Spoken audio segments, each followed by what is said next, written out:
What's up, class of 2020? I just want to wish you guys a congratulations from the bottom of my heart for this great achievement in graduation. And I'm looking forward to seeing what you all achieve in your next chapter. I certainly understand the last few months have been very challenging. We've all been faced with different adversities, new normals, so to speak. And I will say that this won't be the last time that happens. There's going to be new normals over the course of all of our lives. And the thing we can all do is just continue to do the best we can do. Do the best we can do to be a great member and contributor to our great country, to our society. And I know the class of 2020 will do just that. So I know the theme of the commencement is adversity fuels greatness. And I certainly can speak to that as I relate to that deep in my heart.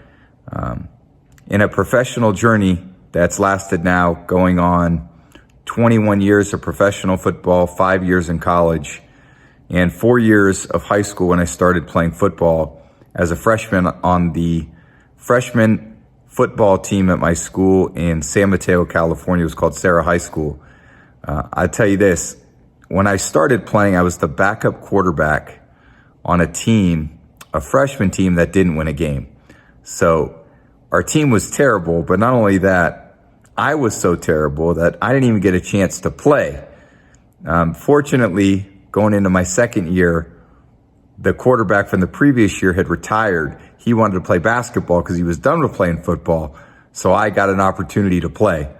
And I really fell in love with the sport. So my journey in football started off, I would say, pretty slowly. I played high school football. I was very fortunate to start on the varsity team my last 2 years, but I was not by any means a five-star recruit. I really had to work hard. I'd say I was a late bloomer in a lot of ways.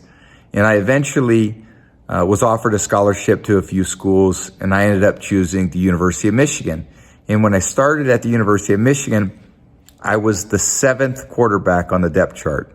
I was looking up at a lot of people.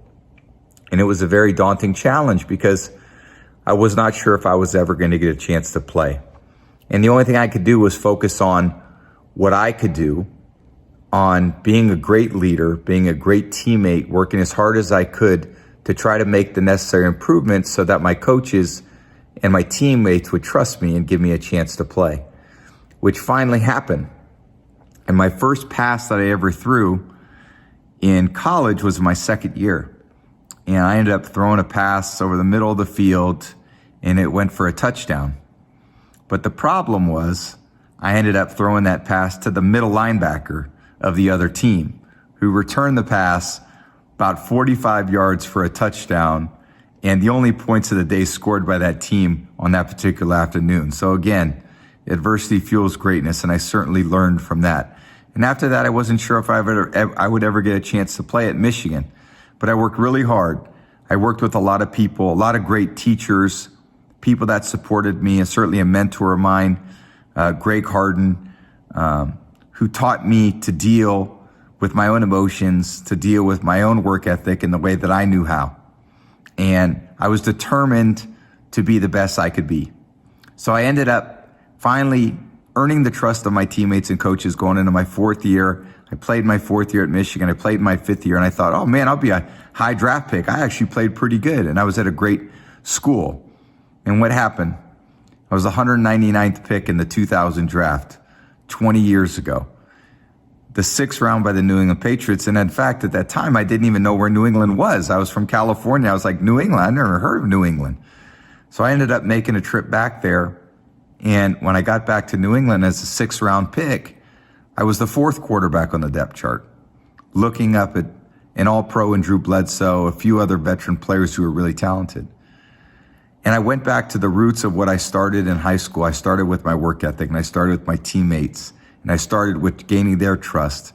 And what I learned and really honed in my experience at Michigan was to focus on the things that I can control. And all those adversities that I faced in high school and college led me to the belief that one day when I got my opportunity in pro football, that I was going to be able to take advantage of my opportunity. And I always thought if I ever get a chance to play, they're never going to take me off the field. And that's just what happened. In my second professional season, the starting quarterback unfortunately got hurt. It was a really tough play, and I ended up going into the game, and I really never looked back. I never looked back because I realized all those lessons that I had learned through high school, through college, had got me to the point where I was at professionally, and they served me so well. And a lot of times in high school and college, I would complain that I wasn't getting the opportunities other people were getting. And I realized that you can only focus on what you can control, which is the opportunities that you do get, and you should take advantage of them when you get them, because you never know if you're going to get a second one. So when I finally got my chance to play with the Patriots, that's the approach I took.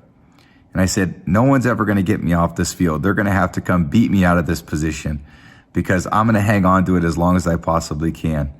And 21 years later, I'm now playing for the Tampa Bay Buccaneers, and I still have that approach to my career.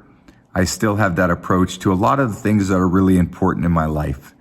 Discipline, determination, work ethic, leadership. Those are all very sustainable, endearing traits. You guys are going to learn that as you focus on this next chapter in your life. And hopefully you've learned incredible lessons that are going to help guide you and lead you on this journey, because I'll tell you what, it's not going to be easy. There's tough competition in the real world. There's a lot of responsibilities. Your priorities are going to continue to change as you grow and get older. And I would say a couple things about that. When you make your list of priorities, and when you make decisions that are in line with your priorities. So many people I've seen over the course of my career, they want to be a great player, but they don't want to make the commitment. For you guys, what do you want to be?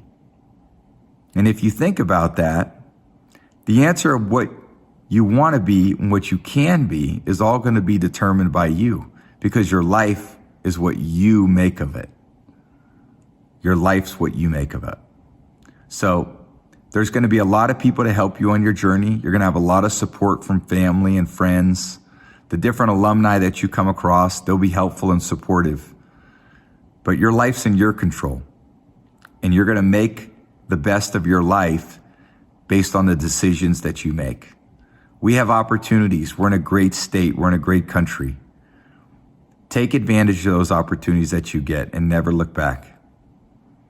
So that's a few brief words of mine. I wish you all the very best of luck. Continue success in your journey. And I look forward to seeing what you guys make of your life. Take care. Congratulations to you and your family. Make sure you congratulate all those who have helped you on this journey. Nobody can do it alone. It takes teamwork. It takes a community, and that's what we have here. So God bless you all. Take care and congratulations.